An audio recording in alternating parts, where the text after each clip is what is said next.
Hello.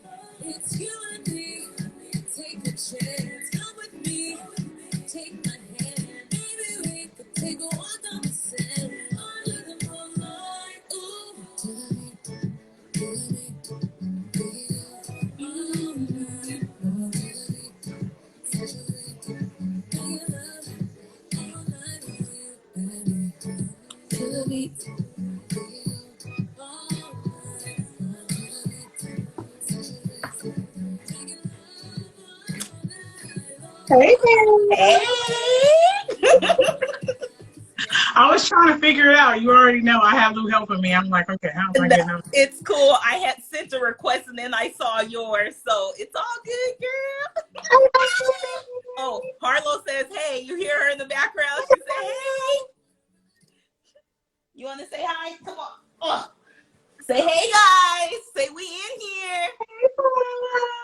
Cheers. She can't sit, but she live. Yep. Look, she got her little water cup right here. Oh yeah. Okay, go watch your Sure. TV. You can come back later, okay? She is Chisme. She's all about being all in the gossip and everything. So she'll be back trying to be up in this. Trust me. Well, I'm ready. I'm I trying am to beat ready. this heat. This Oh heat my is gosh. unforgiving. I have a I broke sweatshirt out on, in a but this whole heat is sweat unforgiving. earlier and I was in the house. Yeah. No, I think I lost a couple of pounds. Well, I sweated some off too, so that's a good thing. Hey everyone. Hey guys. Thanks for joining our Sipping Live. I'm Elle. And I'm Vera. Welcome. So, you want to tell everybody what this is about, Vera? Man, we are so happy that you guys are here because we just want to have open conversation and be transparent. Also, just keep it live. Sometimes it's gonna be spicy, sometimes it's not. We have our bowls here. We have our spicy bowl and our dip bowls, and then we have our mild bowls. And we're going to dip in those bowls after we toast and sip. And we're just going to talk about some topics that we feel like should be an open conversation. If it's something that hopefully you take from it, great. If not, leave it right where you found it. it's no obligation. So, yeah, I'm ready for great conversation. So I'm welcoming everybody, and I'm ready to jump in. What are you drinking on today, Elle? So you know I'm a bitter bitch. So I got some red, I got some Shiraz, some double barrel, bitter bitch club over here. We like Hold that it up. Let's dry. see. Let's see. Hold it up. And it's by Okay. Jacob's Creek. It was like $14, but I was like, okay, Jacob's Creek, come through. So what can you pair that with? What is that good to go with? Well, I'm going to eat this with cheese regardless, and I'm going to pair it with like some reds, like pasta, like red sauce, some lasagna, regular spaghetti. And to be honest, sometimes I just make a whole thing of noodles, okay? Because I'm going to So drink you my pair what wine. you want to.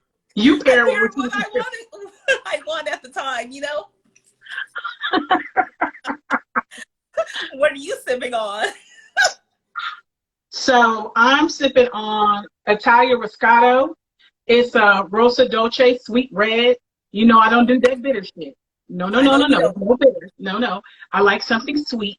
And it said that this is really good paired with barbecue dishes, pasta, and red and cream sauces. Mm. So I'm ready to bust this bad boy open so we can toast and jump right into some combo. You're going to start us off today. Are you feeling like spicy? Wait, before we do that, let's jump into Yeah, these big let's Egyptian let's fish go full of on and glasses. let's really get this going, y'all. We sipping. Where your This is bottle? like you could put your whole face in this. So this is a real sipping live. Real sip. And So, if y'all want to get big goblet glasses, get y'all's and toast with us every single Sunday, oh 4 yeah. p.m. Pacific, 7 p.m. Eastern. Toast, KK. Yeah. Woo! And I'm watching you, Elle, how you fill that glass, because this is deep. Don't, you shouldn't be going nowhere above the bottom.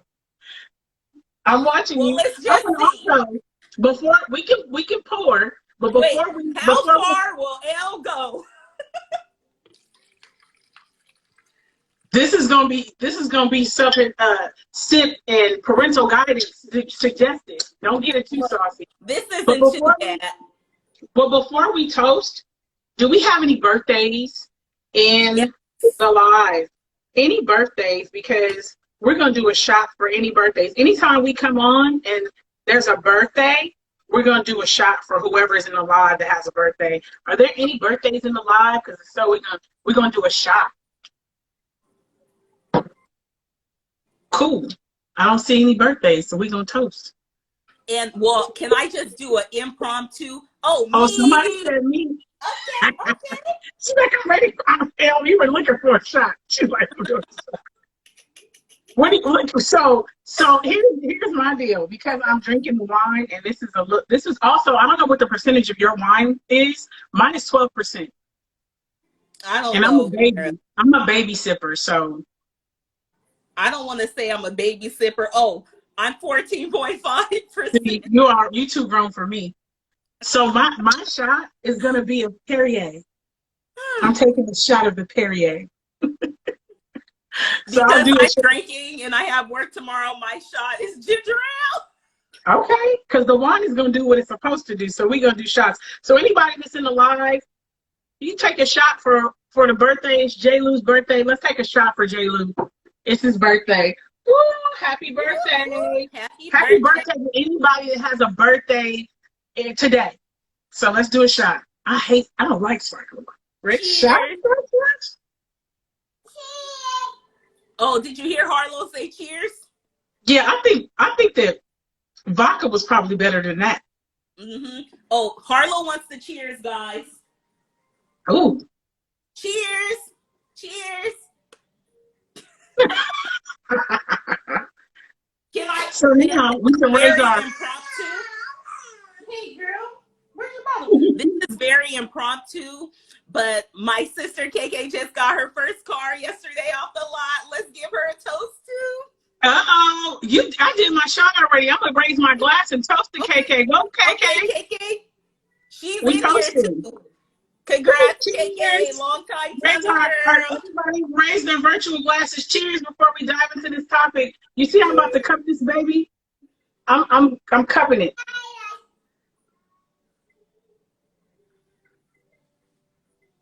Wow. Tastes That's like good wine. No, that wine is really good. Mm-hmm. You guys, you might want to go get that. This is the Moscato. I tell you, it's really good. It's sweet too. And it was only like $11. Great fun. Sorry. I'm back. Okay. This is how it is when you got a 17-month-old, guys. We in and out, in and out. The light. I like that red lip too. That's pretty. Juvia's Place, black owned, Ulta. Just okay. Makeup, Fenty, Ulta. All black, black everything. I'm just blacked out here. Okay, what are you kicking us off today? You want me to start or you start? I guess I'll start. I wasn't sure if I want to do spicy or a regular mild topic. So let's see. Let's see what we gonna do. What do you guys think? Spicy or mild?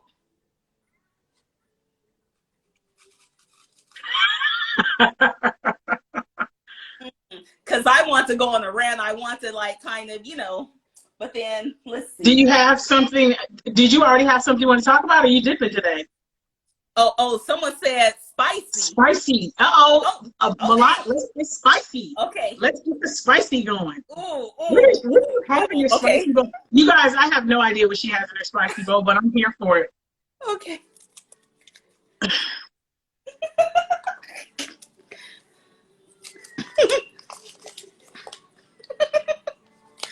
You sound like you up to something. Oh gosh. Come on with it. You So look like this spicy one was Kevin Gates' recent viral dick off video. really dick, the one where he does the Dick all in your stomach. oh okay. So we're gonna talk about some aggressive lyrics then. How aggressive Lyrics, aggressive sexual activity. it was a lot. It was a lot. I felt like a rape charge should have happened after the performance of that video. He said he grabbed her hair. And for anybody that didn't see that video, Kevin Gates is on the, I wish we could have it up there. He's on the stage.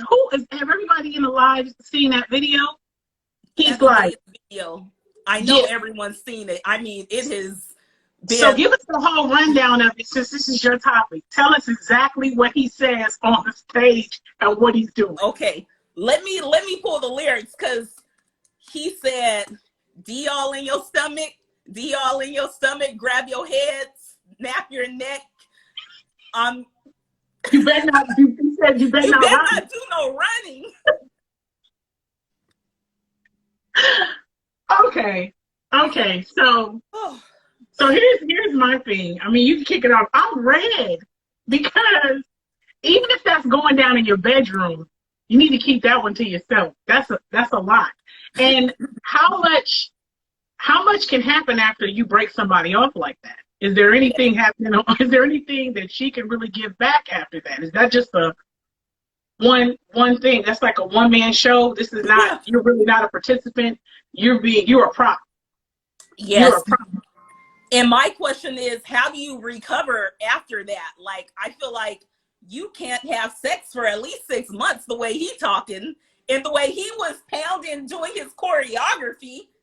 You know what I'm saying? I was like, but you know that's what? why him and Homegirl aren't together no more. She couldn't take it. But you know what? I feel like, it's a lot of lyrics now that are aggressive, not just from him, but I hear aggressive lyrics from female rappers, the male rappers, and I even have thought sometimes, like, how is that? I mean, I'm grown. How are these sexual acts even gratifying in any way? I think I remember, this is an old school lyric where Nicki Minaj was like, she would put her pussy on your sideburns. And I kept trying, and that's the lyric, you guys. I'm not just saying it like that. It's just like, how is that sexually gratifying to him? I want to know. Exactly. I was just trying to figure it out. But I think that a lot of them are so aggressive. I wish that there was some sort of like, public service announcement or fine print that these are just lyrics. Everybody is different. This is not something you just want to go do to somebody, because you have everybody listening to these lyrics, and a lot of young people listening to them, and it's like, you do that, you might catch a case. You know what I mean? No, I don't, as the lyrics say, I don't want your dick all up in my stomach, and you bet not do no running. That was aggressive. That was like taking away all my rights. There was no safe word, nothing. He told her what she bet not do. So I had a problem with that. But, again, to each his own. I just feel like it should be a little more filtered. When those things come out, I'm glad that, these conversations are being had, because somebody that's inexperienced or learning or wanting to kind of be up on what's going on, they might try that move and it could turn into something else. Somebody might get the beat down of their life when they leave because, she done called her brothers or uncles, whatever, because he didn't get her dick all up in her stomach and she better not do nothing. So I just feel like I feel like there should be some sort of cautionary thing. It's not even parental guidance, because you can't even do it on that. Everything is on Instagram. Everything is just out there and it's unfiltered. But I think sometimes they say it for shock value.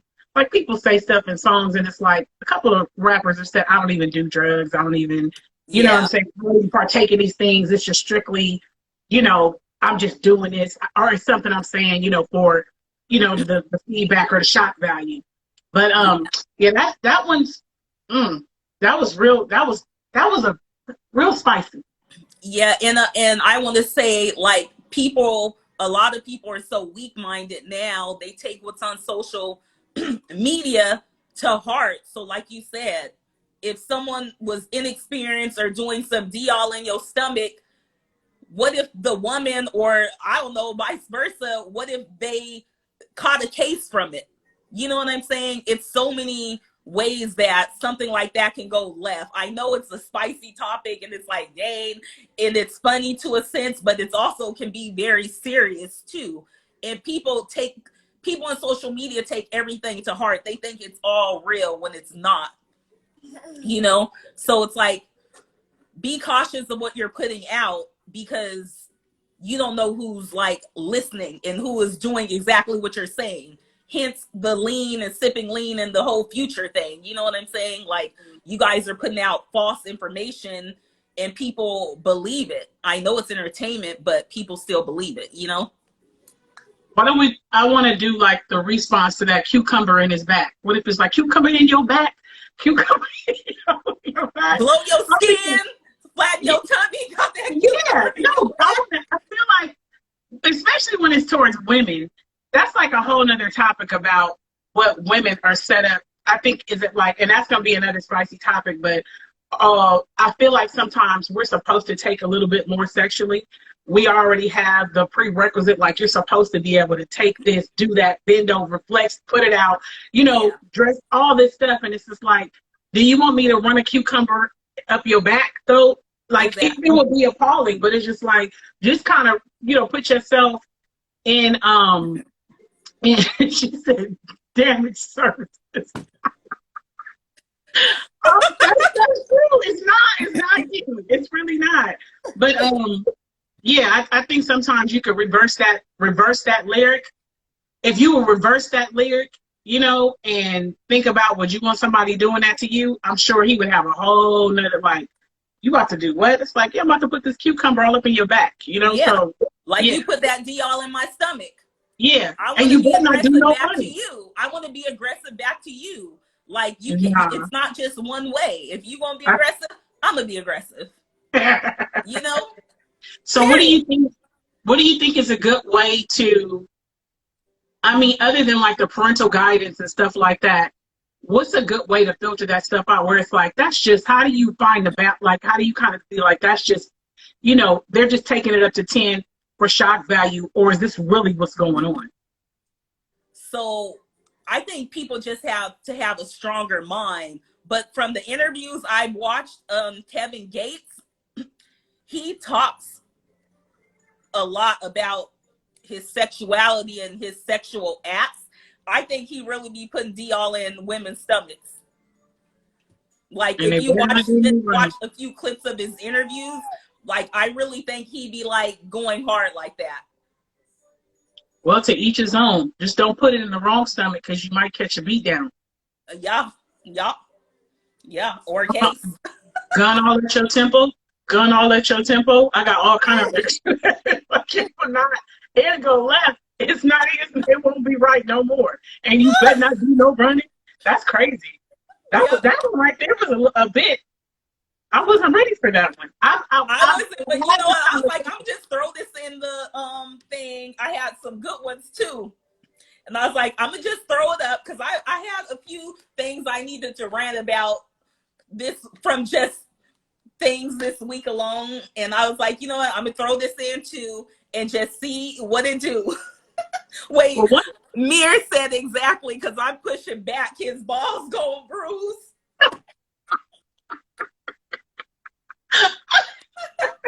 Y'all are kind of people already. Y'all engaging in I have read those. That was really, my face is red. That was really spicy. I'm over here breaking out in sweats right now.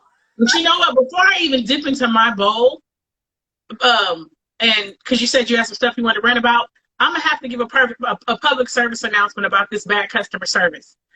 This bad customer service has to stop. This is not a topic from the bowl. It has to stop. There is no reason you should be spending your money and doing the job of the person you paying, making sure that you receive the service that you're paying to get. And I've been finding a whole bunch lately. I don't want to call no names out, but you'll pay somebody. I'll just stay into specifically with, like, I find it a lot with hairstylists. So now you have all these apps you go on, and they have all these prerequisites before you come to get your hair done. Make sure it's washed. Make sure it's blow dry. Make sure it's stretched fully. If it's not, the service will be canceled. If you're late, you get charged, but y'all be late. No, they're late, and they want you to give them deposit before you get there. So I'm already in this relationship, because it's a relationship when you're doing my hair. And now I get there, and you telling me, I don't have this product. I know you wanted to get this particular thing, an aloe vera scrub, but I can't find the aloe vera anywhere. That's not my problem. So are you going to take something off? They don't take anything off the services. It's like, just deal with it. But I'm going to need you to come and be at a 10, 100. I need you to cross every T, dot every I, and I'm going to give you this half service. And that's not cool. And I find it specifically, and I hate it with us. I'm always trying to find ways to spend money in the Black community. I still do it, and they be tearing me up. It's like, why do I have to plead with you to provide excellent service when you're saying I'm that deal? This is what I do. Come get it. Come get the work. All that, whatever it is. And then when I come, I receive everything but that. I receive excuses. You're not on time. I'm looking at how dirty the spot is. Like, where's all this money you charging? $200, $300 going for, the service. You need to put that back into your business because you're trying to grow it. But you'll see those same people say, don't nobody want to support us. We got to stick together. No, you want me to keep doing that. And what I'm doing is handicapping your ass, because you're going to keep doing the same crap over and over, and you're not learning.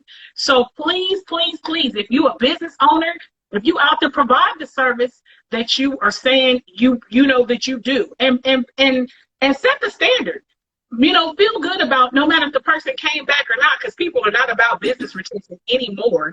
They're about, let me get your money this time. I don't care if you felt good, come back, tell a friend, goodbye, I got you. Mm-hmm. And it's so cold. It's like, nobody wants repeat business. And I think for new people starting businesses, they need to understand that this is how your business flourishes. This is how you sustain. It's about how you treat people. You want repeat customers. You want people that are driving hours to get to you. You want them to really rant and rave about, girl, I know you're going over there, but this right here, girl, you got to try it out. I love it. I love the way they treat me. They're always on time or whatever. So I'm saying for black people, we got to do better. We have to do better. And also, I'm going to put, have us shoulder some more weight, because I find sometimes we walk away and don't tell somebody what they did. And I understand it could be a little hot and heated when you're leaving because you already didn't get what you wanted.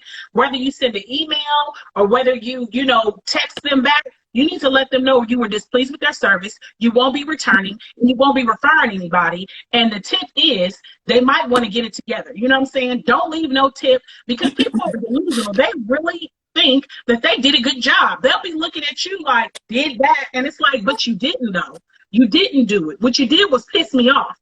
You pissed me off. Now I'm upset. I got to go behind you to get the service that I wanted. I spent my money, and I'm frustrated about it. So that's I could go on and on about that, because I'm not going to stop spending with us. I'm not going to. And it's about spending with good people overall, but I really go out of my way to find ways to spend with us, because we do need to stick together and help each other thrive, especially with entrepreneurship. It's hard. So you want to go and support people in the capacity you want to be supported, So I'm just, you guys, if you know somebody that's trash, if you they're not doing what they're supposed to do, don't just talk about them to somebody else and not return. Do your due diligence and let them know. Now, what they do with that, that's up to them. But don't walk away. And like I said, you can send an email if you feel like they can catch these hands because you're so mad about, the way that they did you. Email, text, whatever it is to keep your peace, but just make sure you're doing your part, because I find it, they still getting 5-star Yelp reviews, but I'm like, how are you getting 5-star Yelp reviews? And this is not, you're not good. This is not, I did not have a good experience that these people said on Yelp. This is horrible. So that's my rant. I feel like those reviews are their friends. And a lot of people nowadays are like, I'm just trying to get you drinking that with your 2 hands. I'm just trying to get to the bag. They're just trying to make their money. Yeah, I think you said you can't do like this. I might spill it. So I'm just making sure. Two hands, two hands. Oh, but see, we know you a pro. You been drinking. You said you bitter. You been doing this. I'm a baby. I'm a baby. Yeah, but I think with that, you guys, let's all shoulder some weight and work together on doing our part. Whether we leave, some feedback, other than us not spending our dollar, and then they do what they do with it. Or if you are the person providing the service, really, provide the level of service that you asking people to pay for. Because that customer service goes a long way. To be honest, you could be mediocre, but if you give a great customer experience, people will just come back. In their mind, they'll say, well, they'll get better, but they'll still spend with you because they had a great experience. Just like when people buy products, they buy products for the branding, for the packaging. The product can be mediocre, but if the branding and packaging is right, they're going to spend with you, and they're going to keep spending with you and supporting you. So just the customer experience, be customer obsessed. Look at Amazon. Like, I can go on Amazon and say I had a bad experience, and they go give you $5-10 Amazon card right to your account like that.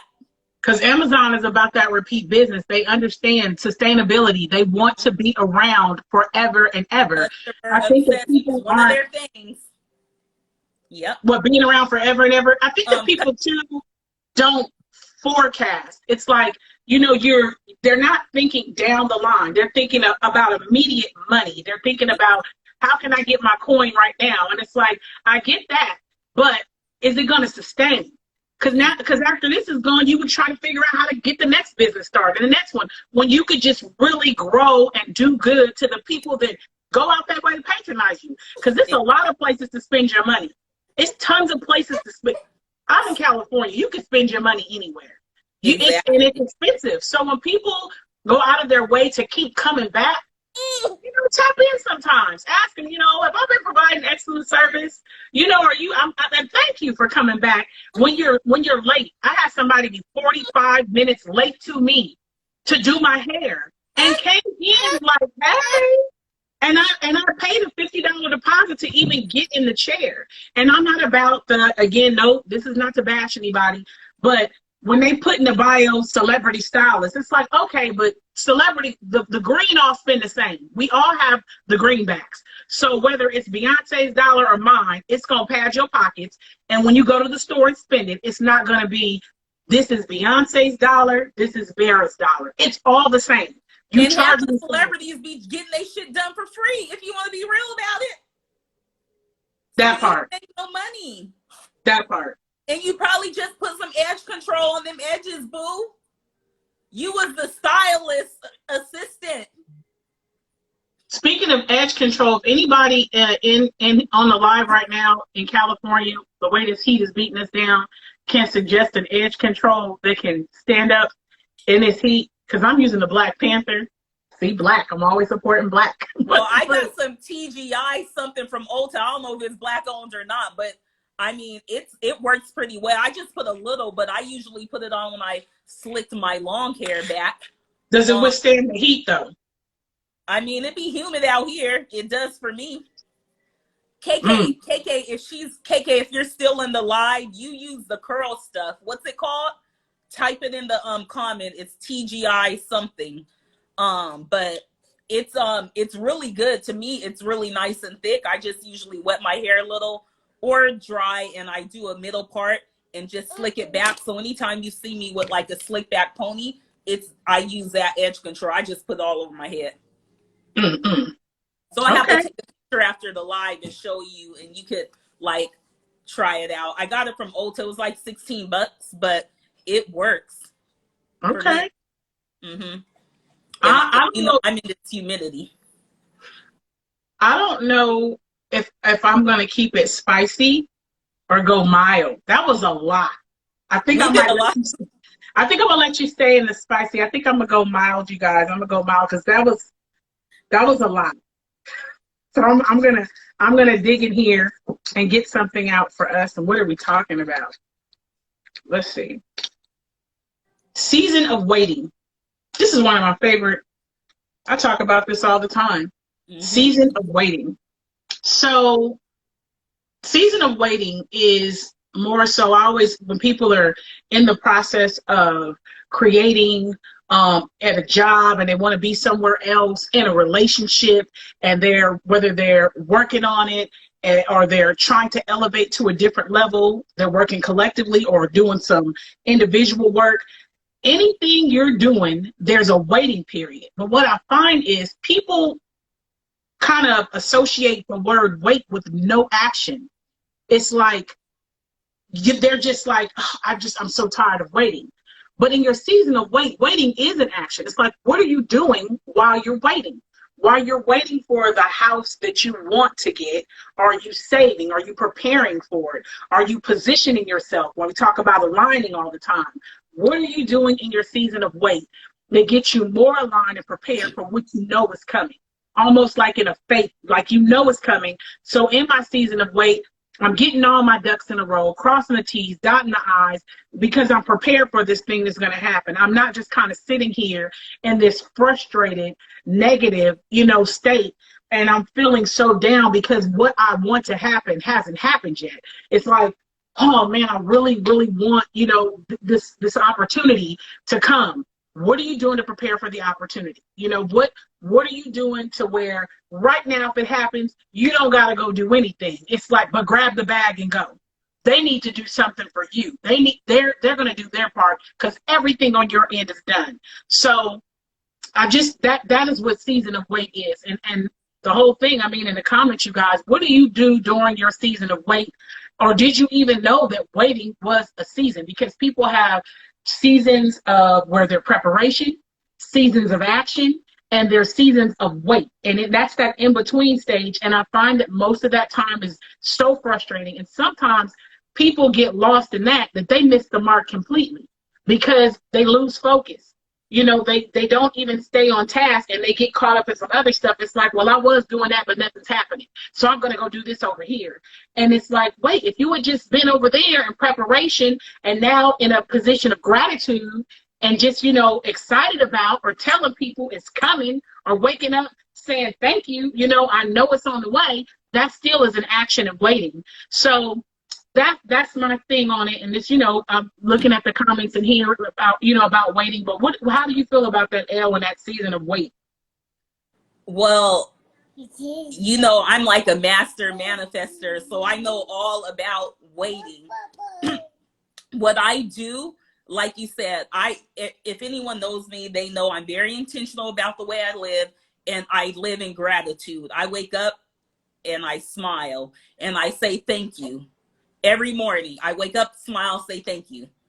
That is important to me because I'm so grateful for just everything. So when I'm in my season of waiting, I'm still doing things towards whatever it is I'm waiting for. I'm still living as if I already have it. You know what I'm saying? And even when things may get tough, it can get you down, but you have to quickly snap out of it, because what I found for me is right when I need everything to come, it comes literally. Like I've had many times where it was like, oh my gosh. And I'm like, you know what?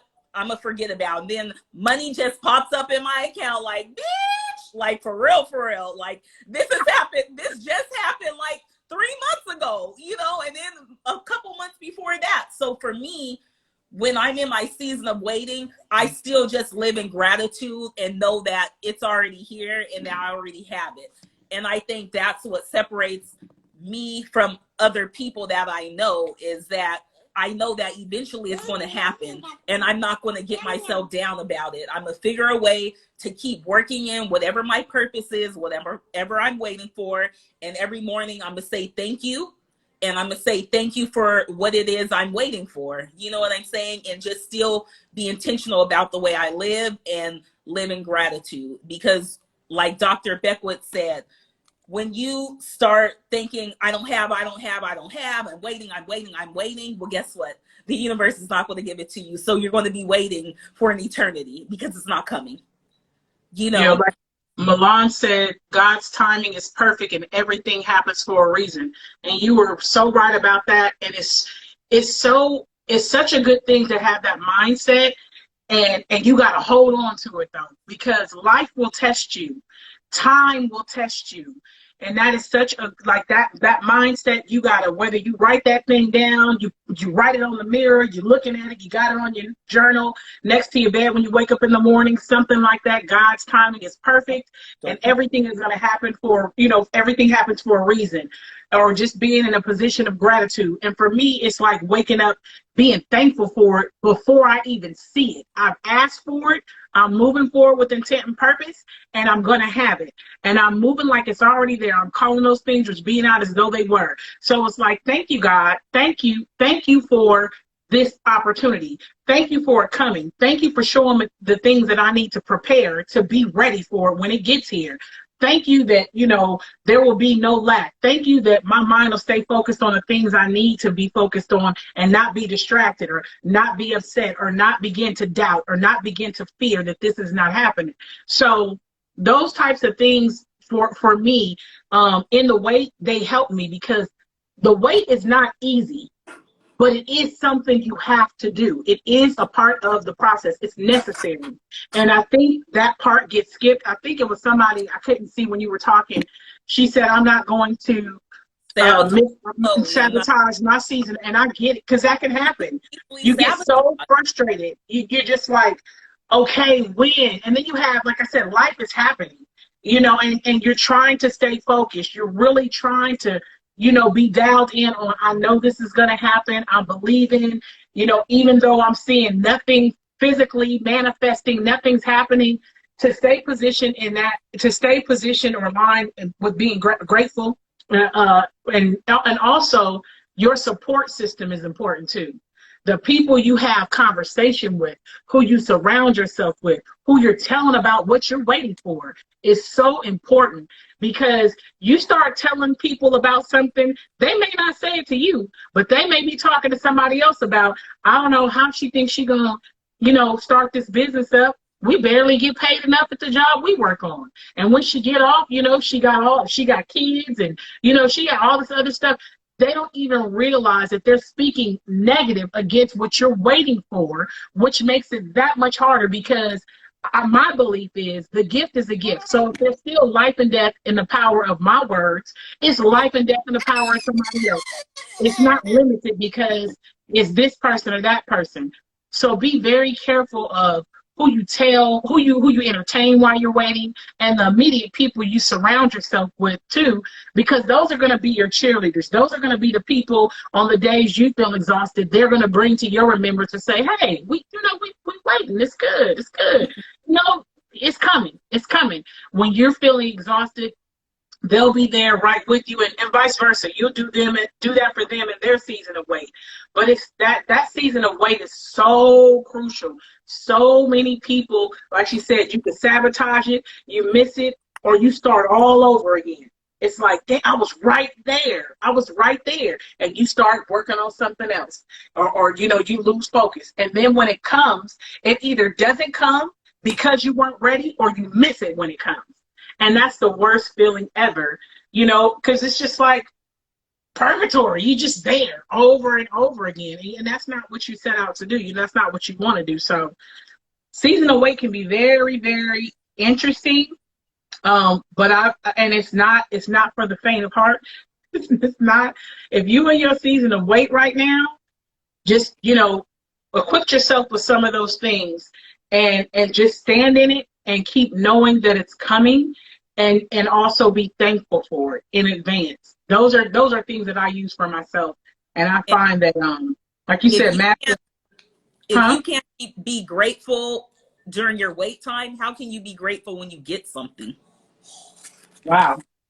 Because then you'll lose it as soon as you get it. You're going to lose it because you couldn't be grateful for that wait time. Yeah, that makes sense. That makes a lot of sense.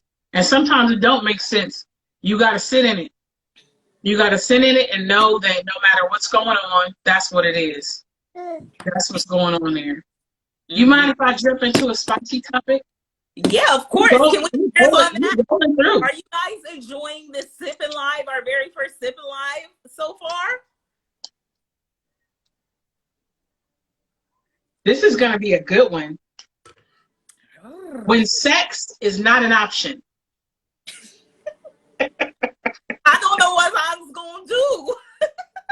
Keep those panties up. When sex is not an option. I love this topic because I find that, you know, a lot of person to person stuff, these relationships are built on physical stuff, you know, and I'm a mental person. You gotta hit me in the mind, you know, because I'm attracted to you see a lot of good looking people, but it's like, okay, after that part, the sex is really easy. If you really break it down, I mean, it takes minutes for some and a little bit longer for others, you know, and that's your business. But after that's over, if you don't want to lay with that person, if you like, oh, I don't even want to be here, don't touch me, and I don't want to talk to you. I don't want to talk to you about what's going on in my world. It was just this. I came to get it in and I'm out. That is something, I mean, you kind of know why you're there. But as we move into, I would say, I won't even say it's maturity, as we move into like something where we want more substance, more relationship, because sex is not relationship. Sex is action. We getting down, we getting it in, we gonna sweat it up, you gonna mess my hair up, whatever it is, I'm gonna go home. We done. But relationship is me like knowing who I'm dealing with. Having a conversation. When that pandemic hit, it was some lot of stuff that came off. Like I was like, was sex all that it was holding people together? People were bothered by being in each other's people company. were divorcing. Yeah, they didn't want to be around people. It's like, you need to go to work, you need to be somewhere. Like this is too much. And for me, it was almost like, you know, why are these people so displeased with their mates? Or I even look at friendships. People, you know, they were just getting on each other's nerves. And I feel like, not that you're going to always like your friends, going to like your family or whatever, but I think when you put relationship at the core specifically, because we said when sex, so we going to take family and all that out. When sex is not an option, when you're dealing with, you know, relationship, it really pushes you and stretches you to build more. So if you can't do anything but keep lusting over this person, like, oh, I want to beat his back in. I just really all in his stomach. All in his stomach. If that's all you're thinking about, you really, it's gonna be a waste after a while, because you're gonna outgrow them. You're gonna grow to want a little more. Even if it's, you know, the sex is so good, but at some point you're gonna want somebody that wants to know what's going on with you. You're gonna want somebody that might check in every now and again, and it's not like, what you doing? You know, to hit you with that, and you know what it is. Spiritual connection with that person. Like, I need to be, I mean, sex is good and all, but if I can't converse with you on a higher level, if I don't have that attraction to you that's beyond physical, like, that shit just is not going to work for me. Like, I want to be able to have deep conversations. I want to feel like I want to be around you, you know, outside of the bedroom. You know what I'm saying? And she's Arkansas Barbie said she realized, she thinks that some people got complacent in their relationships. I think that happens, but I also think it was not relationships sometimes to begin with. We get in these transactions. It's like, because you're not even having to build. It's like, we get together, but I'm at work most of the time, but when we do see each other, you're seeing the representative. You're seeing when it's like they have the money to take you out. You're all put together because you're going out. They're all put together. You guys go to wherever you go, or, you know, get a room, whatever it is, however it's going down. And then you go back to your respective corners. When you have to cohabitate with someone, or there's some different things that are expected. Like, I expect to hear from you because I care about you, and I want to check in and know what you're doing. I want to know what you got going on. Or, you know, vice versa.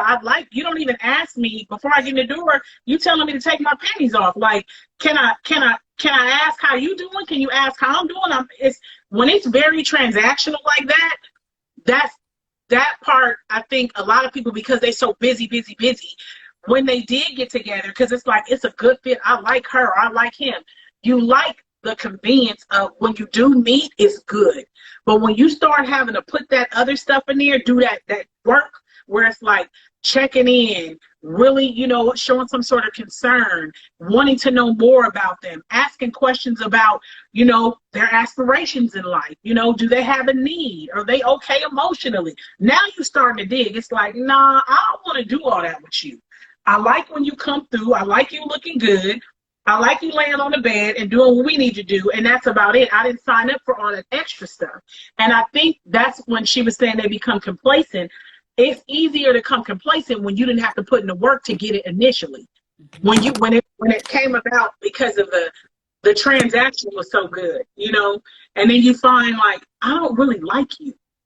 You know, I really, you know, I like having sex with you. Not like when we went out and we laughed for those hours or those weekends we had away, but I don't really like you past that. I don't want to spend a week with you. I don't want to get on the phone with you and talk about anything. That's crazy, but it's happening all the time. And I think it happens a lot too, because some people just want to be in a relationship. Some people just want to be married. They just want to be in some kind of relationship. They don't want to be alone. So they take whatever it is. They know in their heart that that shit ain't what you want, but because they don't want to be alone, people tend to just be in and take whatever it is. Unfortunately, it's Milan sad. said, she said, yeah, people don't stay serious about their partner. And you know what, Milan, I think not only it shows you something too. Not only are they not staying serious, they're just disinterested. It's like, I'm interested in this part. Can you take care of that other part? Because you never had to take care of it before. If all they had to do when they saw you was, we had sex, we watched the movies, we laughed, we ate, and we went to our respective corners, and that's what were the deciding factors for us to get into a relationship, you kind of can't expect me to want to be curious about other stuff. I never wanted to know about that stuff before. The maintenance I had initially is all that I should be required to maintain when we start this relationship. But it's not sustainable, and people are frustrated, but it's like, what were the prerequisites to get there? And that's one of the things about, for me, when sex is off the table. A prerequisite I would think should be for a lot of people is you need to put the effort in to get to know how I rock and roll. And not in the bed, not just in the bed and not just naked.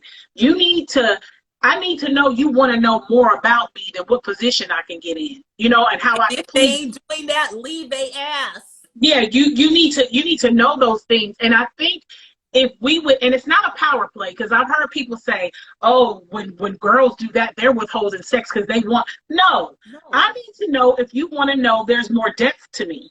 I need to know if you're interested in knowing, you know, some likes, some dislikes, what makes me tick, my aspirations, where I see myself in 5 to 6 years. And we don't have to rush into all of that over one conversation. That's something we can clearly have over a period of time without you getting the draws. But you will see at some point it will be a problem, because it's like, yo, I'm tired of talking to you. I really don't want to hear about this. When we be about that action? Like, when we gonna, you know, get it popping? And I don't think once that's revealed, if you still want to take that route, because I'm not gonna put that just on me and some, you know, women are like, well, let's be about that action. But know in the back of your mind, if that's a decision you make, that may not be sustainable, because he showed you exactly, or she showed you exactly who they are. And in doing that, you still made a decision to go into a relationship and feel like it's going to be sustainable. And it won't be. It's not. Because you're going to require some other things that they didn't have to give in the beginning. And now you want to do it. It's like hiring somebody as an employee and then asking them to go do spreadsheets and all that other stuff. And that wasn't what you hired them for. That wasn't even on their dang on resume. You know what I'm saying? So I hired you to answer the phone, to take some messages, you know, to do a little light typing, you know, and, you know, the sorting of the mail. And I come one day and be like, I need you to do these spreadsheets and some other stuff, you know, that require some other computer tech savvy skills. And you looking at them and they looking at you like, and you like, I don't do that. And it's like, but when I hired you, no, that wasn't even discussed. You didn't even ask me about that. That's not what I do. That should be applied to relationship. When you take sex off the table, you get to peel back the layers of an individual. You get to see what the intention is. You get to see, and I feel like sex is better when it's not on the table. I feel like the build up to it, and not the lust part, me getting to explore the corridors of an individual's mind, me knowing what I really like about them, and, you know, the things I desire to partake in other than sex, you know, whatever that be, you know. You laugh serious, like, you know, why are you crying? Because I'm over here laughing at Milan hashtag it wasn't on the resume. It wasn't. It wasn't on the resume.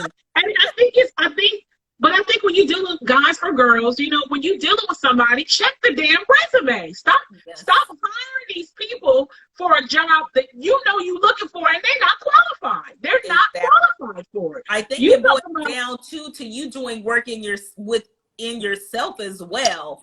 Like, you have to do some work in yourself to know what you actually want, you know, so you're not complacent and just taking any Tom, Dick, and Harry, like, because the sex is good. Stop being in relations for the D in the beginning. Like, do work on yourself. I think when you do work on yourself spiritually, mentally, emotionally, you won't take none of that shit at all. And it's not even about having certain standards. Like, you will just know internally, like, this is not for me. You know what I'm saying? And you know what? Honestly, I mean, I'm pretty transparent. Sex is good, and when you get it good, it's good, you know. But it's not the whole part of the relationship. If you break it up into pies, sex is a portion of it. So I'm gonna need you to be able to do some other things, because it ain't gonna work. You don't need to be laying pipe when we talk about progressing as a couple and getting these bills together and possibly making. If you put that D all in my stomach and snapping my neck, how am I gonna go walk to work to make some money? I'm talking about financially free, and you trying to pull my panties down. That's not working. That's not gonna get me to being financially free. You know, so I'm sure it can be amazing, you know, great, but that's not going to sustain you fully. You got a full flourishing relationship, and sex is a portion of it. And so I think if you just pocket that portion just a bit, you know, put it on hold and just kind of look at, do I like you? You know, what I want to grow with you. Do I want kids with you? The way you breathe makes me sick. There are people that know they be here. The way he scrapes his teeth against the fork, he get on my nerves. He be smacking while he eating. You need to understand, when you start getting irritated about stuff like that, it may not be sustainable. You are picking out stuff on a person like, the way he walked in here, just take your pants off and do what you came to do. I don't even want you in here. I can't stand after. But you want to fuck somebody, but you don't want them in your house, like, right? Could you hurry up? That right there. I would need you to go like ASAP. And if they linger too long, you trying to hurry up and get them out the door. Like, but did you get your? It's crazy because people will still accept people just to get the D. She said it's perfectly fine to grab your purse and leave your relationship. Man, look. The way you breathe make me sick. Because they make me all like. No, when you don't like somebody, you start noticing stuff that just when it's just kind of like sex based, it's like you don't want to see them fully clothed. When they come in, it's like, please be naked. Please, like, can we do what we came to do? And when they begin to linger or to want to start conversation or sleep over, you start finding every reason, like, I need to paint my toenails and clean the shower. Could you go? And it's like, what? You know, you really just kind of you're trying to create some sort of space because you don't really like them. And sex is why you're there. And I'm not here to judge nobody, because we go through these phases. What I'm trying to say is, if you want something better, if you want something more, then you need to possibly, you know, table sex. Take sex off the table. Put it on the table over there and try to kind of look and lean into what else is going on in this connection. Is this something that I would want, or is this just sex? And that's if you want to know. You may want to be like, I'm on the sexcapades all day, 24/7. Hey, the topic was, when sex is not an option. And I like when it's not, because it just allows you to see a whole bunch of other things, and you really get to see if this is something sustainable, you know. Exactly. And I think you said something in there that would have kind of segued into another topic, but sometimes people are asking for stuff that they aren't. They'll be they'll Exactly. be having a whole list of everything that they're looking for, what that person needs to be, and it's like, but are you that though? And it Is your goes stuff into together? another topic we'll touch on is alignment. And I think we'll talk about alignment a lot in our topics, because you can't ask for something you want in a partner and you're not that yourself. You'll How never so? get what you want. You know what I'm saying? Like, Well, why do you think somebody has to be what they looking for? Why do they need to be that? Why can't he or she just be what I want and I'm who I am? That's just who I am. I know you heard that before. then You let know them it's be who just they me. are. Then let them be who they are too. But why can't I have what I want? I don't have to be that to someone else, and just, and they just Well, accept guess me for what? who I You am. can have it. You can have it, but you won't keep it. You won't sustain it. And that's Why the though? the law of the universe. You will get it, but you will get it temporarily, But why do you feel like it would be temporary? because you're not in alignment with it. Like, you can't be, yeah, we all, shit, I want $1 million. I mean, I'm working towards my million, but I ain't got it yet. If I say I said I want a man who's 6 feet tall, has a six pack, and makes $1 million and this and that, but I'm over here looking like Princess Fiona and shit. Will I attract that? It depends on if that's what he's looking for. And yeah, you can have it because you may attract what you want, and your partner may actually want who you are. But at some point, if there's no alignment, I just feel like at some point the shit's just going to dissolve. Mm. You know what I'm saying? Like, you can't want all this stuff, but then don't work on yourself. If you work on yourself a little bit, okay, but I just feel like you can't want all of this stuff and expect to get it and keep it for the long term. For the long term, you know what I'm saying? Like, it all boils down to alignment for me. Like, I'm not going to ask for anything that I'm not in alignment with. If I want something, I know I got to live my life towards that if I want it. He And the said a strength stressful will part. find you every time. Yes, they will, Josiah.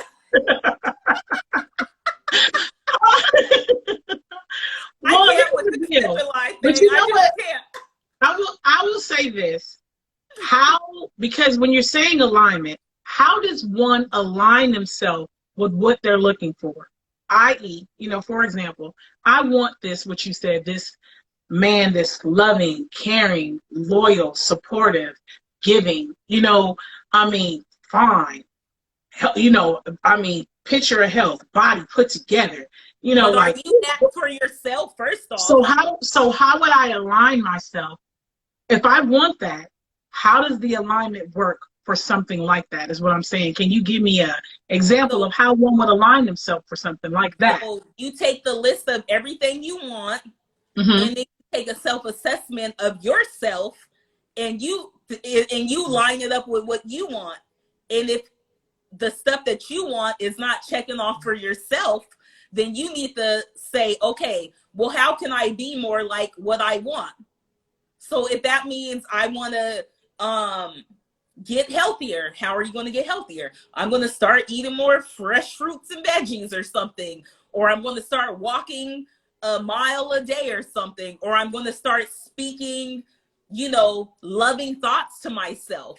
And then you also have to be that to the people around you.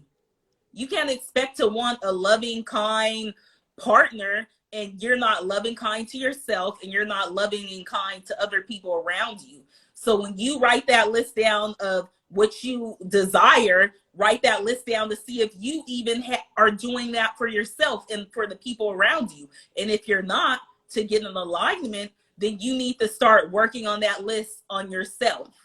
And when you do that, the universe is going to say, okay, I see what you're doing, and start slowly bringing people into your life. And you may meet that man soon, and it may take 6 months or it might take a year. But the fact is that you're working on everything that you're saying you want for this man, because if you're not for it yourself, how can you ask for it for another person? Mayor said some people date based on their self-esteem. I can't see it anymore. And then Arkansas Barbie said, you know, people should date on their level. Whoa, those are two like big things.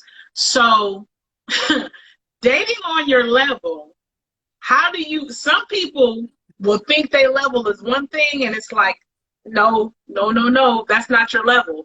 So while, you know, dating on your level, that's good, but how do you identify what your level is? And the other thing where Mayor said that some people date based on their self-esteem. I think that's true.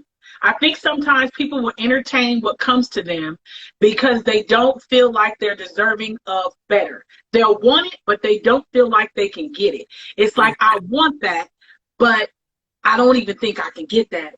And this guy is feeling me, so I guess I better be nice to him. You feel like you have the upper hand now. Right. And then that ties back into what Arkansas Barbie said, because if I say I guess I, you know, should deal with him, is that my level?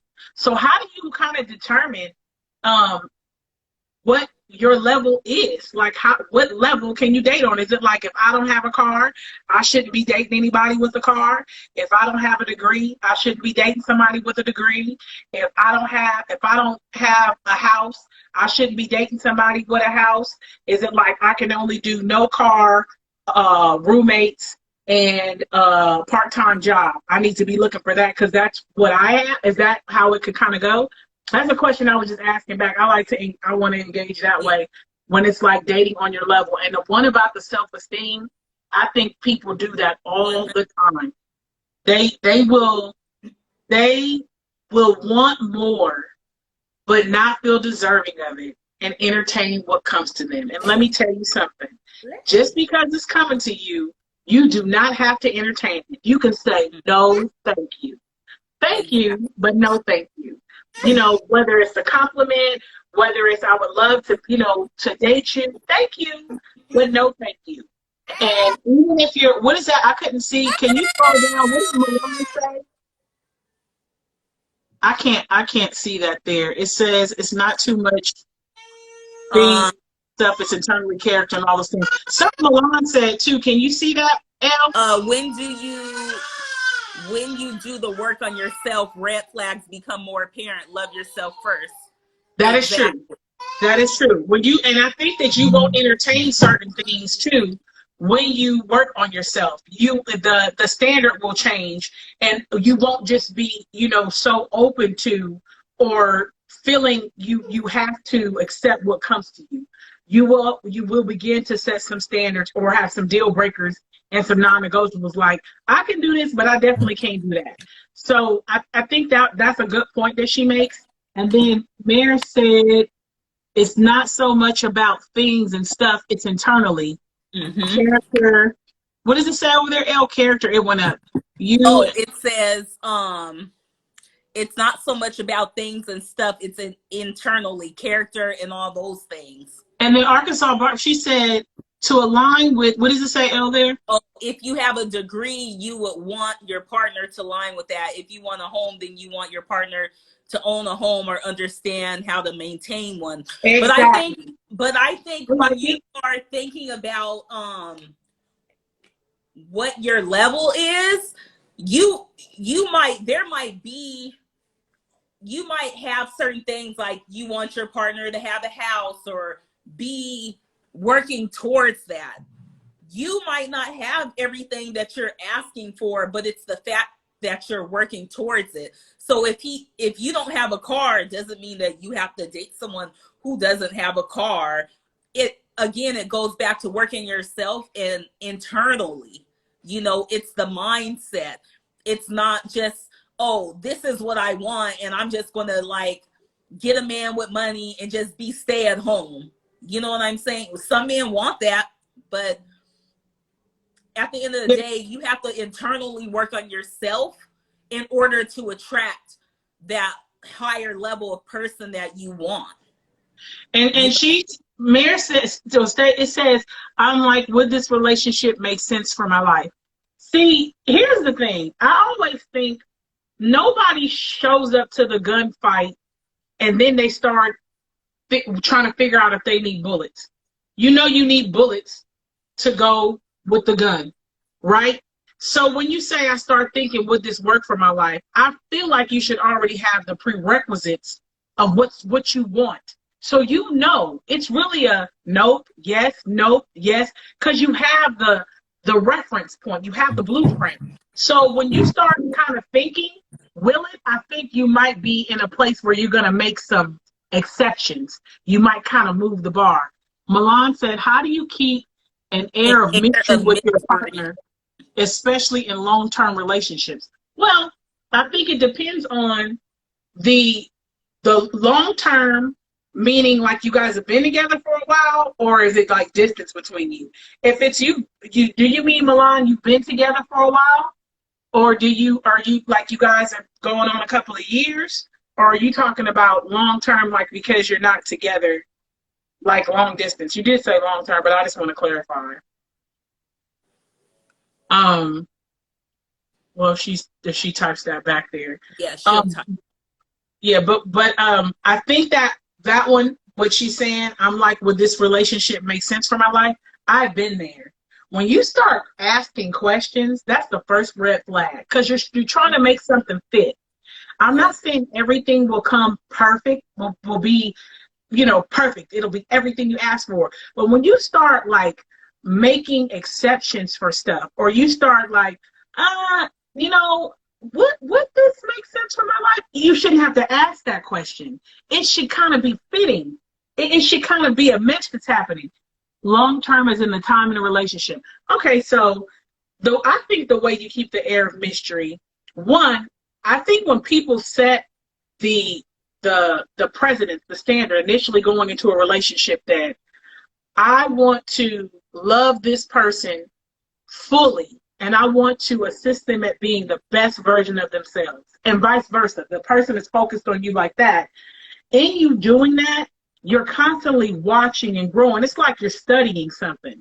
You're watching and getting an understanding of who they are, and as they grow, because I believe we're all evolving every day. And when you pay attention to those big things and small things, those are things that are applicable to keep the mystery alive. Like your partner may make suggestion of something that they like, that they just got into, or just from watching, you see they've taken an interest in something, and they are not even focused on it because they're so dialed in on the grind. They're in on it. It's your job, I believe, as a good partner, to pay attention to those little things, and you might get that stuff for them, or you might make time for that because they're not making time for it.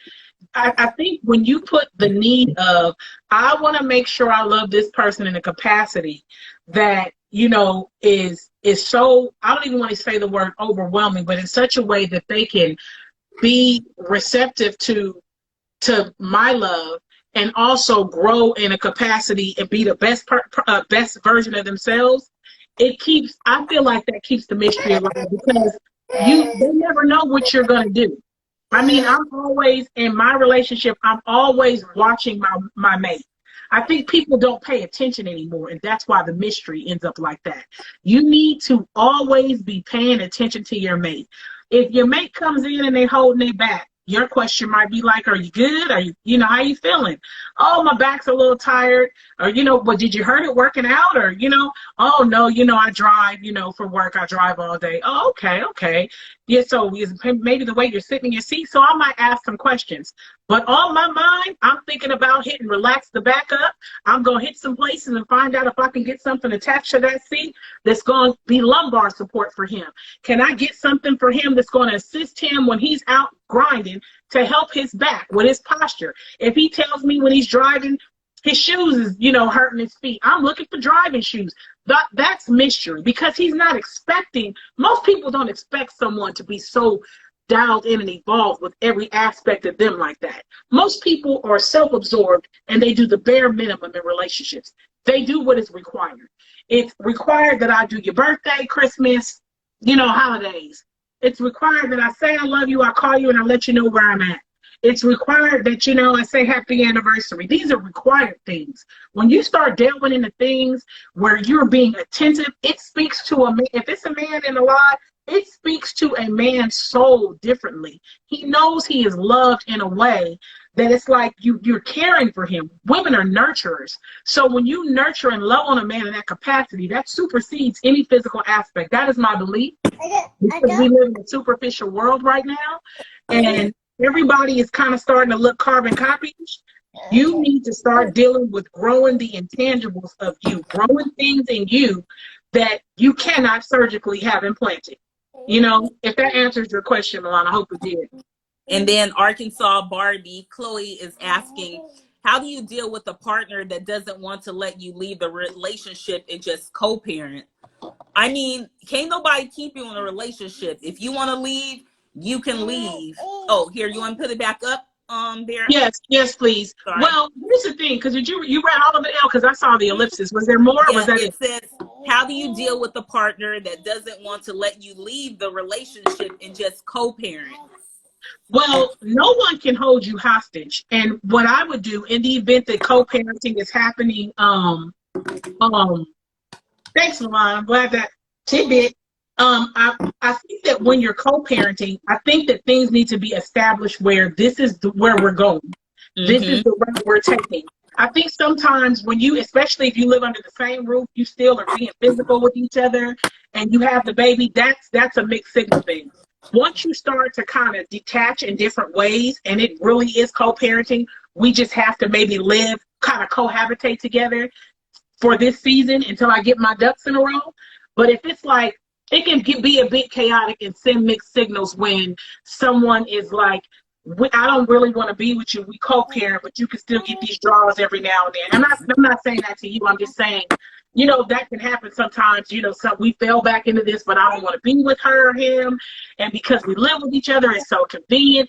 But if you've drawn the line in the sand, and it's like, yo, if we're in the same house, I go to work, you go to work, we pay these bills, and we take care of the child that we have in common. But when I get my ducks in a row, I'm out of here, bruh. It's a wrap. I don't want to be here. This is not working. This has to work. But we are not a good fit. And if you can have that kind of conversation with someone, if it's something where there's a level of toxic or something crazy going on, then you got to make your escape like Jennifer Lopez and enough. You got to dip. You know, and I'm laughing, but I say that meaning that's a whole nother type of topic where you got to make a way to get up out of something because that's not the norm. But the normal ones I see with co-parenting and they won't let you leave, they usually won't because there's still some romantic element there or there are glimpses of hope that they're still, you kind of still are into me. You kind of still want me. And we have this baby together and we live together. We're going to figure it out. But if you are solid and you really are like, no, I'm done, say that and make your actions speak the volume. Because people say a lot, but their actions aren't aligned with what they do. They say a whole bunch, but I'm still letting you, you know what I'm saying, break me off because I want some and you want some. And, you know, we did it because it was convenient and we already got a kid together and it's safe. And I know you ain't messing with nobody and it's a lot of STDs out there. You'll come up with every reason to get an immediate need met when you know, long term, you don't want to be with this person no more, but you have to co-parent. And I'm not saying that's your situation. I'm just, giving examples of different things that can, be a reason why somebody gets mixed signals. If they're still thinking you got to stay, and it's like I said, it wasn't happening like that, but we're co-parenting. But they can't not let you leave unless there's some other stuff going on, like by force. You're not going to make me stay nowhere. And we're going to have an understanding if we co-parent, and if we have to live under the same roof, we're going to pay these bills. And if I can't pay them, you're going to have to do what you need to do right now because I'm caring for our child. And we're going to do what we need to do, and we're going to go our separate ways. But, you know, if you start talking about some strong arm type stuff, then we're going to have to do a different type of dance, you know, and that's a whole nother topic. But if it's just those basic things, it'll be like that when it's mixed signals being sent. If somebody's like, you know, you saying you don't want to be with me, but you want to. You just mad right now. Or he's just upset, or she just, you know, because you got to draw that straight line. Like, no, we're not. I don't sleep with you anymore. I don't want this anymore. And it's not you. We just not a good fit. Because sometimes people take it as rejection, and it's really not. It's just not a good fit. Mm-hmm. It's like, we're just not a good fit. Sometimes you outgrow people and it was a season and they're trying to make it a lifetime and it's not. It's just like, we're not a good fit anymore. You know, if that was our season and I want to see you flourish and I want to see you with someone that works for you because we don't work and we have a child that we have to co-parent and we don't want to co-parent in chaos and frustration and lack of love because I don't want to be here. You know, we want to acknowledge that, you know, this is what we had together, and that was our season. And I want to see you with someone that works for you, and I want to be with someone that works for me, and we work well together. So if you can have that kind of conversation, you'll be able to get out of it. If you can't, and it's something else, that right there is a whole nother ball game. Like, you know, and if you want to put that in there, you know, if it's something other than that, but usually it's mixed signals when it's like they won't let you leave because they still feel like they either feel like that you're just saying that, you know, but your actions are saying something else. And I find that with males that when I've had relationships where they still calling or they still, you know, you saying that because I'm still doing things that are reminiscent of what we had in my past tense, but they feel like that's what we have. If that makes sense. There's another question, and it's from Chloe again. What if the person hates the fact that you want to co-parent and not want to have strings attached? I think it just goes like what you said with boundaries. Like, if you don't live with the person, you can establish what you want. If you live with the person, you can still establish what you want. If you have to do things legally, then you got to do things legally. But at the end of the day, no one can dictate what you want for your life. If you don't want to have strings attached and you want to co-parent, that's your choice. You don't have to. If you got to get a restraining order, then that's what you got to do. If you got to go through the courts, then that's what you got to do. No one can force you to say, well, if we're not together and co-parent, I still want strings attached. I don't want strings attached because then why the fuck aren't we together then? If you like, you know what I'm saying? Ain't no co-parenting, but you want strings attached. Either we in a relationship and we're going to work on this shit, or we just not, and you ain't getting none of this cookie or nothing I got to offer. My cookie, my liquor, my nothing, my late night conversations. No. Like, at the end of the day, as women, we have to stand up and say, no, we have boundaries. I refuse to let a man tell me what this shit's gonna be if I'm not here with it. So you have to put your big girl panties on, your granny panties on, and let him know what it's gonna be. I'm not saying keep a man from his kid because I don't believe in that, but there's ways to do what you need to do and stop. If for women, like, I know we can get all chummy and be having that, you know, little soft talk and reminiscing and stuff. Stop doing that. Stop doing that shit. We ain't doing that. Just be done. Because when you are chummy, then that's opening the door for him to think that, oh yeah, we can have something with no strings attached. Don't give any man any reason to think that you guys can do something that you don't really want. Stop the reminiscing. If the relationship doesn't work, it just doesn't work. Co-parent, and move on, because eventually if you don't, you're blocking your own blessing for someone that will love you the way you want to be loved. Come here, girl. She said when you were talking, she said, what if they think, what if you're trying, it's gone now, but in summary, she said, if they feel like it's a season and they felt like it was going to be a lifetime. Oh, I see. No, the person thinks this was supposed to be forever, but I say this was a season. Then it was a season. Period. It was a season. Maybe you both thought it was forever in the beginning, and then maybe you realize it was a season, and then that just is what it is. He needs to go on, and whatever conversations that you're having with this man needs to be all about the baby, not about y'all. Period.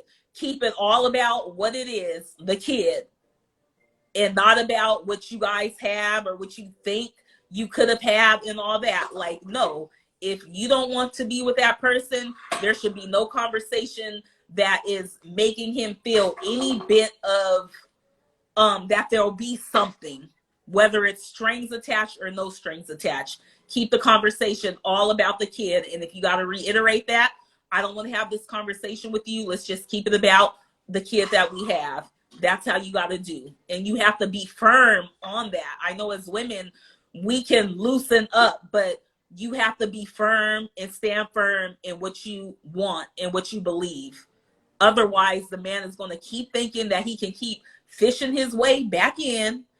You know what I'm saying? Like, leave that alone, because then it becomes toxic. I done finished my whole bottle. Girl, you was talking about me, and I was still on the first floor. I've been trying to behave. Yo, you guys, listen. We're gonna have to have some branding at some point.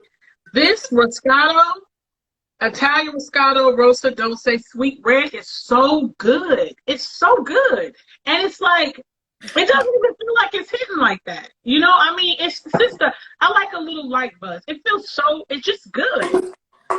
It's delicious. Let me have to try that. You'll have to send me a picture, and I won't have it for next time, but I might have it for a little I'll let you. A little Wednesday sip and sip, or maybe a Tuesday when I work from home. No, I'll let you. This is it right here for me. I don't have anything else in my bottle. Did you? I pulled last. Elle, pull one more thing. Are we having any questions in there? Any other questions? Do you guys? Oh, I love how the Moscato has a little carbonation to it. Also, Milan, you know about this. Okay, girl. Oh, well, it's so good, and it's so good, and it's so light. What are you guys drinking on? What are you guys sipping on? Put in the comments what you guys are sipping on if you sipping. I know Arkansas Barbie got her lime and water because she pregnant. Okay. That's okay. Just stay away from that Perrier. It wasn't forgiving. I like Perrier and Pellegrino. I had that in the basket first. It's an acquired taste. You know what you need to do though? Let me tell you what you need to do, Barrett. Get the grapefruit one or the plain. I like the grapefruit, but I like to slice some fresh lime and squeeze in, and some tangerine or orange and squeeze in, and have like a little sparkly mocktail. Okay. Milan is I on the love top. Sauvignon Blanc, girl. Yeah, wait, I said that's L. That's KK, you know I live for a Prosecco. Y'all on with L. Prosecco, girl. Y'all too grown for me. That's all grown. The time. A Prosecco and some Sauvignon Blanc, okay? Okay. Ice, lemon, water. So have a sip of Pinot Noir for me, please. We are sipping for you. You know what? I think that it should be a requirement before we start the live next time that people have to put in there what they sipping on. Have you poured? Yes. Have you poured? Are you ready? We need to raise our glasses all together. So we're not gonna raise our glasses on next Sunday. It's like, all right, you guys, let's put in here what you're drinking on, if it's any birthdays, and all right, are you ready? Let's raise our glasses before we start our conversation. Anytime. Arkansas. Thank you. What's the one before that? Pinot. Arkansas Barbie said ice water, lemon water. Yeah. Pinot. Lovely Curly said Prosecco. Milan said Sauvignon Blanc. Milan said, yes, Milan is man, grown. haha. She grown. Y'all too grown for me. You know, I we think look, you already know we do the I'm the thing, baby. okay? Yes, I'm the baby. But you know what? I'm going to push myself. Next Sunday, I'm going to try something a little out of my comfort zone. I'm going to still stay sweet because I saw a lot of different things and they were for different pairings. So Yeah. I'm gonna, we have, I saw, what was it? I thought it was another question there. I can't see. Elle, is there another question or are we good? No, that was all of the questions that Okay. people put in our questions tab. Oh, So let's have, since I had to pull one more, we'll run with one more topic, whether you do spicy or mild from the spicy or mild. We'll do that, and one more before we go. Okay. Would you pull spicy or mild? Mild. Okay. Because my first spicy one was too much. Balancing as a new mom. And then I just wrote some little notes down there, like your experience, how's your journey? Sorry, Harlow's getting. I see your journey. You see my journey right here, guys. Yes, as a new mom, look at it. You see your journey. This is balancing as a new mom. Harlow's my plus one everywhere, on lives, at business things. She's been here the entire life and being a trooper. But I am a new mom. Harlow is 17 months. She'll be 18 months next week. And so I've been definitely struggling with finding my balance. Sometimes I get it right and sometimes I don't. I don't think there's one formula to balance in life as a mom, working full time and working on your business. All I can say is just try to do mindful activities, meditate, breath work, and if something can't be done, don't beat yourself up about it. And that's what I'm learning to do is if I can't accomplish something I want, I just couldn't do it. You know what I'm saying? And I don't beat myself up about it. And to be honest, some days I know I have a lot to do. I'll shut my computer off and just sit down with Harlow, play with her, watch TV. Because I'm learning that I can't do all that I want to do the way I want to do it as a new mom versus when I didn't have a kid, And so, Bera, I know you've got 2 grown kids now, so I always love that I can come to you and ask you questions or get some insight from you. So like, what are some things you can tell, like some gems you can drop for me, or like Arkansas Barbie, who's about to drop a little one, or anybody else who has kids, like any tips that you can give us on how we can navigate? I like what she just said too before you said that. When people say that your life has to stop when you have kids, it doesn't have to. And you're absolutely right. It doesn't. You build around it. You make adjustments. Mm-hmm. What I found, and I was a single parent for a long time, I think it's really important.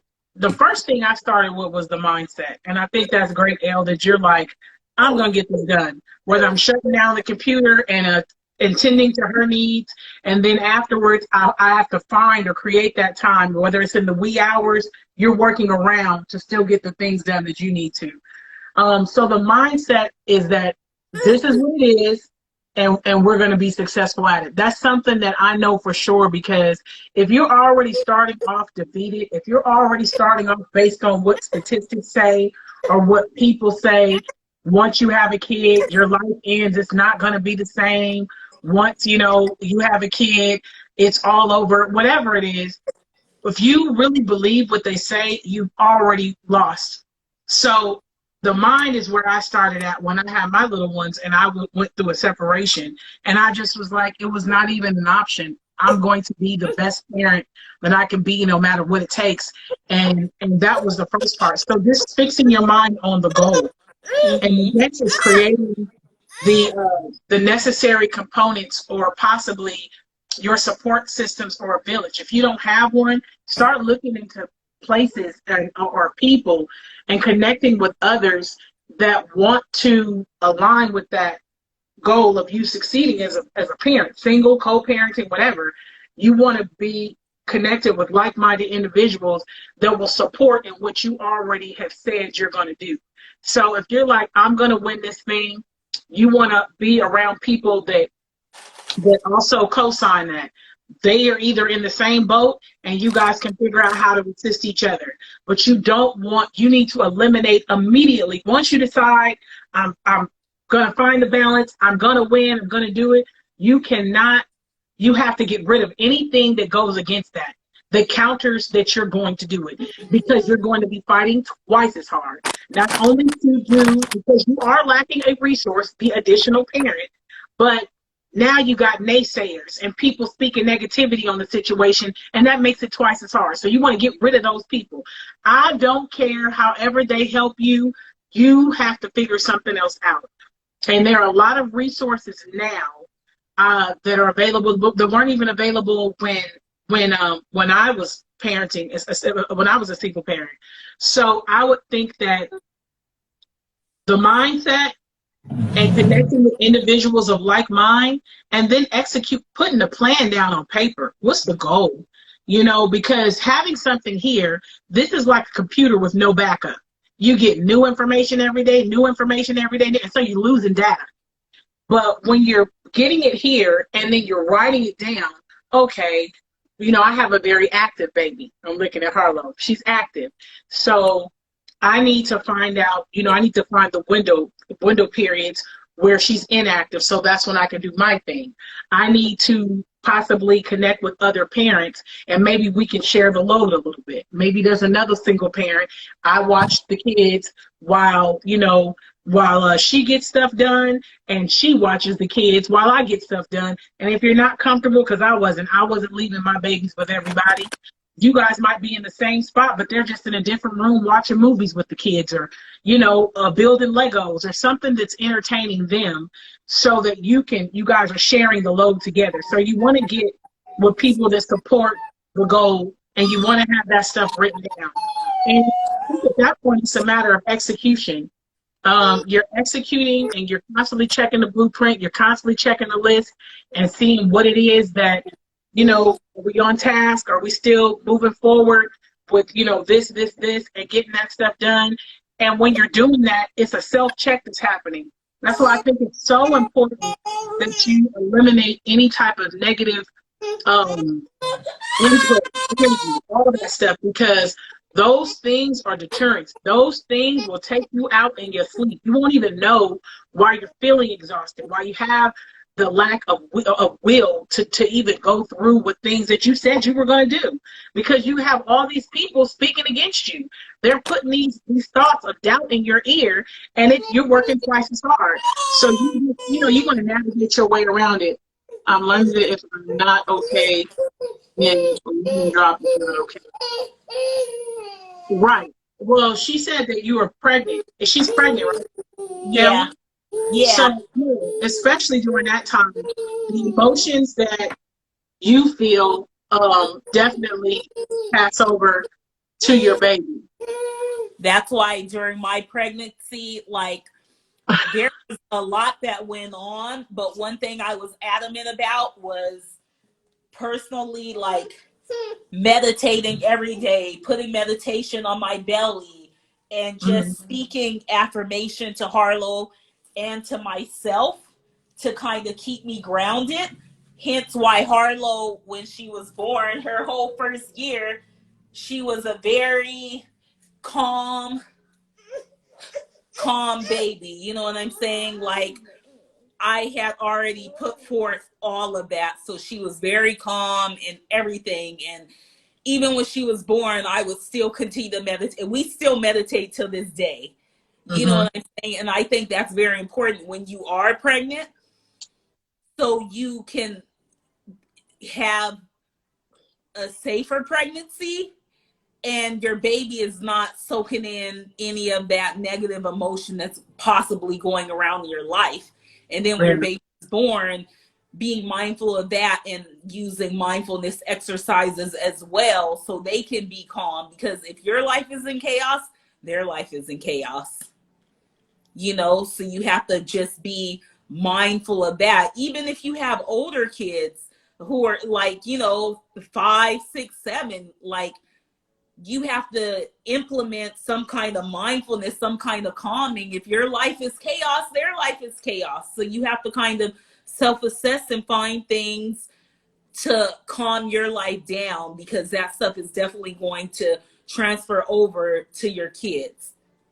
And then they may go to school and be wilding out and you be wondering why, but it's because you are wilding out at home. And be okay with supposedly not getting it right. Exactly. You know, sometimes parents, especially if you're single parenting, you're so hard on yourself because you didn't get it right. I could have done it this way, or you hear something later on that you should have done, but you didn't do. There's no handbook for this thing. Yeah. It's like you're figuring out along the way, and every kid is different, you know? Yeah. So be open to trying some different things that hopefully can assist in meeting the need or setting the stage or creating the environment for your child. Not everybody else's child, your child. Because your child may not need what everybody else's child needs. So once you kind of, you know, give yourself that leeway, that mercy, like it's not about me not getting it right. It's about me actively continuing to try to do the best that I can. When you know you did the best that you can, you know you could, that's it. You know, live with that. Live with the results. Because when they get big, trust me, they're going to make their own decisions. And that doesn't have anything to do with you as a parent. It has everything to do with who they are. And they're choosing to use their tools and resources, whether they do or they don't, to navigate their lives now. And that's a constant. You're telling yourself that all the time. But those were the gems. I know you didn't see that JLu Music said working while you working. I commend you. Yes. I literally don't stop. I'm telling you, I told everyone she's my +1. She might make an appearance tonight. Listen, I commend you. It's not easy, and it is not for the faint of heart, okay? It's and really I can't let the fact that she wants to be in my lap stop me from the things that I do. Like, if I work from home 1 day a week. If Harlow is wanting to sit on my lap, then she is on one lap and I'm working with one hand. Today, we're on live. If she got to be here with me, then she just got to be right here with me. You know, if you don't like it, tune out. But it just is what it is. We in here. I tell everybody everywhere I go, Harlow's my +1. So if you see me, you see her. I think it's the realism of, you know, parenting isn't always easy, and it's not always pretty. Instagram. Parenting is not Instagram, guys. Yeah, it's not, and it's not always, I say, easy or pretty. It can get chaotic. You know, it can be a bit much. But hey, you're getting the job done. You're doing the live, and you're parenting. You're being mother to Harlow. So, man, Harlow is learning how to multitask already. You already know it. She just is. Yeah, but those are things. Oh, she was saying what you said. Right. Are there any questions about anything that we covered in the live? Any of the topics? Any questions that you have that you feel like segued into somewhat what we talked about that we can answer at this time? And if you guys have any topics that you want us to cover in future episodes, let us know. DM us, email us. But we'll give you that. Give us feedback. You know what I'm saying? Because we want to continue this every single Sunday for you guys. Yeah, and every Sunday we will be coming on live with the sipping live with the goblets, with a different wine and some open convo. We'll have something that we're talking about that, again, that hopefully equips you or assists you to navigate your way through this life better. You know, because if we would share more with each other, I think we can get further. You know, there's nothing new under the sun, and we need information. It's about information and communication. And I think if we would pass that information along to communicate with one another, people say community, but you got to find the community first. So we wanted to create this community. The right community. The right Yeah, community. well, this is our community. We're creating it, and you know, it's clearly open and unfiltered. You know, I don't know. Is our tribe going to be called the Sippies? I didn't even You guys, are we all the Sippies? But yeah, we'll be doing this every Sunday, and you know, we just want to encourage your participation. And as we kick it off, what we're talking about, we easily can segue into Said nothing on my end, but thank you, Elle and Bera. I need a wand goblet now. Don't trip. I might have y'all in the future, so stay tuned. Listen, my whole face can fit in this thing, and I have literally poured the whole bottle. Away, Bera. I feel like I need to catch up. No, it's not a race. We just, you know. Nah, because I be done with my wine. But I was drinking Chardonnay earlier, just FYI. Well, I had 2 little cups of Chardonnay earlier. You started sipping before the sipping live. Because I was working. I'm glad that we were able to share. Just, you know, it's just our thoughts, our experience, and give any type of feedback. Yes. I just feel like it's important. And again, you know, as I said in the beginning, if it's something that works for you, take it, use it as a catalyst and stepping stone to better navigate through this life. And if it's not, leave it right where you found it. We are not here to force feed anybody anything. We are here to sit and talk, have open conversation, transparent, sometimes spicy, informative, hopefully to educate. But you know, that's the goal of this overall. So we will be here every Sunday going forward. And you can send any questions, comments, concerns, suggested topics, anything at all if you want to reach out to watchsippinglive@gmail.com, or you can DM us. The wine is kicking in. You can DM us. Anything there. We check the DMs as well. She said you got to have the Olivia Pope's wine glasses. Olivia Pope ain't got shit on us. I don't think they can really see how big you could put your face in this. Like, you could fit your face in this glass. Do you see her face? Like, these are goblets, and it's so appropriate. They are signature for. Hey, now I know I can finish a whole bottle and not even feel bad about it because it just sits at the bottom of the glass. I never feel bad about it. 1 bottle of wine is 2.5 cups of cups. So I never feel bad. You found a way through it. But I always find a way. But I was saying, yeah, you can send us anything there, DM or at watchsippinglive@gmail.com. Thank you so much and I see Elle pinned it. She put it in the link is there. So, you know, tune in next Sunday. We will be here 4 p.m. Pacific Standard Time, 7 p.m. Eastern Standard Time to raise our glasses, possibly take a shot if it's a birthday, have an open conversation, spicy, informative, transparent, candid. We're going to keep it going. We thank you guys for tuning in and just being so receptive and also involved, engaged. I love answering all the questions and just talking back and forth. And we hope to see you guys next Sunday. Thank you for tuning in. Thank you guys. And bring your drinks because we want to know what you all are drinking on next week. Oh, that's what we're going to do when we start next week. Before we get started, we're going to what are you drinking on before? And we're going to all raise our glasses together. So we look forward to seeing you guys next Sunday. We'll run it in the story. Just as a soft reminder that we're coming on. Until then, have a great upcoming week and cheers. Bearing, she got a little bit to cheers on. Harlow said cheers, guys. Cheers, Harlow. Now sip.